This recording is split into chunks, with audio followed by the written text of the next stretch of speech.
କଳିଆପଦର ସରକାରୀ ଉନ୍ନୀତ ଉଚ୍ଚ ବିଦ୍ୟାଳୟ ପରିସରରେ OUWJ ସାମାଜିକ ସଂଘ ତରଫରୁ ବୃକ୍ଷରୋପଣ କାର୍ଯ୍ୟକ୍ରମ ଅନୁଷ୍ଠିତ। ନବରଙ୍ଗପୁର ଜିଲ୍ଲା ରାୟଗଡ଼ା ବ୍ଲକ କୁରାପେଡ଼ା ପଞ୍ଚାୟତ ଅନ୍ତର୍ଗତ କଳିଆପଦର ସରକାରୀ ଉନ୍ନୀତ ଉଚ୍ଚ ବିଦ୍ୟାଳୟଠାରେ ରାୟଗଡ଼ା OUWJ ସାମାଜିକ ସଂଘ ପକ୍ଷରୁ ବୃକ୍ଷରୋପଣ କାର୍ଯ୍ୟକ୍ରମ ଅନୁଷ୍ଠିତ ହୋଇଯାଇଛି।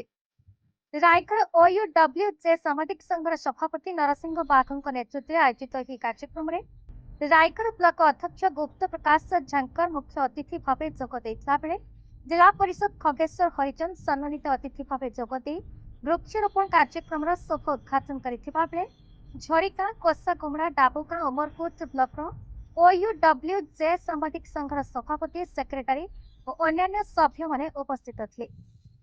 ଉକ୍ତ କାର୍ଯ୍ୟକ୍ରମକୁ ସାଫଲ୍ୟ କରିବା ପାଇଁ ବିଦ୍ୟାଳୟର ପ୍ରଧାନ ଶିକ୍ଷୟିତ୍ରୀ ପଲ୍ଲବୀ ସହାୟ, ସହ ଶିକ୍ଷକ ରାଜେଶ କୁମାର ସାହୁ ଓ ଅନ୍ୟ ସହ ଶିକ୍ଷକମାନେ ଛାତ୍ରଛାତ୍ରୀମାନେ ପୂର୍ଣ୍ଣ ସହଯୋଗ କରିଥିଲେ। ମୁଖ୍ୟ ଅତିଥି ଗୁପ୍ତ ପ୍ରସାଦ ଝାଙ୍କର, OUWJ ସାମ୍ବାଦିକ ସଂଘର ଜିଲ୍ଲା ସଭାପତି ଶେଖର ଖୋଡ଼ା ଓ ଜିଲ୍ଲା ସାଧାରଣ ସମ୍ପାଦକ ଅଶୋକ ସାହୁ ପ୍ରମୁଖ ଉପସ୍ଥିତ ଛାତ୍ରଛାତ୍ରୀମାନଙ୍କୁ ଗୁରୁ ଦିବସ, ବୃକ୍ଷରୋପଣ ଓ ପରିବେଶ ସନ୍ତୁଳନ ଉପରେ ସଂକ୍ଷିପ୍ତରେ ନିଜ ନିଜର ବକ୍ତବ୍ୟ ପ୍ରଦାନ କରିଥିଲେ। ସଭା ଶେଷରେ ସମସ୍ତେ ବିଦ୍ୟାଳୟର ମୁଖ୍ୟ ଫାଟକରେ ବିଭିନ୍ନ ପ୍ରକାରର ଚାରା ରୋପଣ କରିବା ସହ ତାକୁ ଯତ୍ନର ସହ ବଢ଼ାଇବା ପାଇଁ ଶପଥ ନେଇଥିଲେ। ଅମରପୁରରୁ Bansingh ଗଣ୍ଡାଙ୍କ report, BE news, Odisha.